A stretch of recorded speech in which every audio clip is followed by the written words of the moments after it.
perhaps a couple of these support frontliners that is being considered right here. Kufra has been the go-to option for Rassi, so okay, that's relatively fair. Now, I'm not too sure about Zilong or Vayne, but Sylvana's not too bad. I mean, if you really need something to lock somebody down for a team fight, I mean, sure. I don't think it's within first pick rotation. I definitely feel like, you know, the Valier is going to fit a much better role here. Then you just have to worry about positioning more so than not. You might even want to consider picking up the Kaja for yourself as well. I personally think that that should be the go-to, but it's up to personal preference, you know? And, oh, last minute switch up. Yep, this is what we're talking about, a much better option for them. But do you feel this is too greedy, or this is just, you know... More like you don't really... perfect. I feel like you don't really have a choice, you know, in this particular situation, because you have nothing to work off of ONIC Esports' lineup. Like, you just see, oh, Rassi on Kufra. Like, what else could they possibly be bringing into the table? But now ONIC Esports, sticking to the meta, they're going to be bringing in the Ling and Angela. Oh, no. That's going to be an extremely powerful combo here. Yeah, I'm looking at this, and I'm already putting my hands on my eyes. I'm like, I don't need to actually, you know, imagine all too much on how this one's gonna go. I mean, this is a combo that is very, very much established. Yeah, we've seen Evo Legends done it before. We've seen so many other guys actually utilize Angela into this, but this is where I like the Cho, because it's very important to keep the Ling away. Yeah, it's either the Cho or the Jawhead. Either or, because somebody needs to just lock down Ling for a couple of seconds, maybe sacrifice their life while the rest of the team just books it. Because there's nothing much they can really do, and Valier is super susceptible to dying to something as simple as a Ling just coming in from the back, you know? So he has to hold up that Searing Torrent for as long as possible, because the moment that comes out, you're gonna be in a terrible position. Team SMG doesn't plan on using the Jawhead, but they're gonna deny it from the side of ONIC Esports, because again, it's a very engage-heavy composition. Yeah, I'm looking at the second phase here. How exactly are they going to be finishing their final lineup right here? They still need high DPS. Yeah, Harith does seem pretty decent. Oh, I mean, yep. Esmeralda might fits here actually pretty well, especially with the amount of shield Angela is going to give. If Esmeralda gets out of control, she should be able to face tank Ling's damage. Well, now that also meant that they will lose some priority in terms of marksman. I think whatever the marksman is going to be, it's not going to matter, right? Yeah, I think they say, heck with it, like, we can go without marksman even, like, at this point. So, Kakura is relatively something that's intriguing to me as well. Ranger definitely the great option on the table, but, you know, Sicilian's being hovered, as they are still looking forward to bring Tamas, because they need somebody to bring down those shields on Esmeralda anyways. Yeah, totally agree here. I think ONIC Esports, they definitely have won the draft to a certain extent here.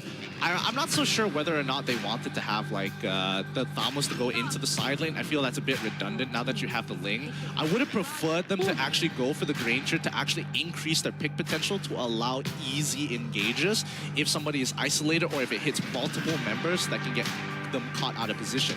Team SMG, on the other hand, going for the Roger, really smart pick, because he actually has enough mobility and ways to kind of just buy time for the rest of the team if he gets jumped on by CW. Yeah, I'm liking what I'm seeing here. Of course, Team SMG still fighting for their lifeline. If they do drop this game, their hope for this entirety of the tournament might just be diminished. While ONIC Esports, they are definitely in the running to become the champions if they can't keep up with this consistent form. So, can either sides actually pick up this win? It's time for us to find out. Drop in your votes, drop in your hashtags, drop in your comments, and give them all your power that you have, because we're going in towards game 2. Yep, let's go into this. I want to see that cinematic view just one more time. Now it's time for us to get ourselves back in towards the land of dawn. There we go. Yeah, you asked for sick graphics. That's right. You see the minutes. You see the grass is growing out. Of course, thank you very much, production here. absolute beauty in the MPL Invitation for Nations Cup. Well, put on those glasses and, of course, those dancing shoes because we're going to get this party started. Yeah, I mean, you know, we may not have a live location, but production's really killing it. Oh, Rasi, he knows that he's in trouble. He quickly flickers out. SMG must take note of this because he's not going to be able to flicker out of these situations again for the next 2 minutes. Whoa, what's going on the bottom side? I mean, Smooth, he's in a lot of trouble here. He quickly buys as much time as possible, and this is what I'm talking about because Smooth is able to transform into his werewolf form and quickly do a bit of an alpha strike there to buy some time going invulnerable in that time being. So that's what they were trying to expect, but he does get caught out, and that's not exactly too great for him in the long run. But let's see how far Team SMG can go in this particular matchup. Seems like the top side is suffering a little bit of that poke coming through from the side of Sasa. And mind you, this is just the damage output coming from Angela. And they're going for the chase, and and last hit. He should have just recalled and get Valir to come and clean up that lane. They have to communicate with each other a lot more because ONIC, they are noticing these bad habits and they are punishing it very, very effectively. Of course, ONIC Esports seems like they're extremely comfortable with whatever they're pulling out of the back. And yep, top side, well, yet again, another pickoff coming in for the side of Bonesy as they absolutely isolated the top side as an island. Yep, and that's the thing. Like even though Kaja is really good at clearing waves by herself naturally, with her first ability and her passive, just to clear it as quick as possible. When you are punished like that and left with no support, you can already see Bonesy is going to lane, but he's being very, very careful to try and get to that tier 3 in case he gets spotted and caught out once again. He is giving up that wave, and now ONIC, because of that delayed push, are going to set up for another potential dive. And of course, we are looking at the link, still monitoring the top side. I'm not too sure.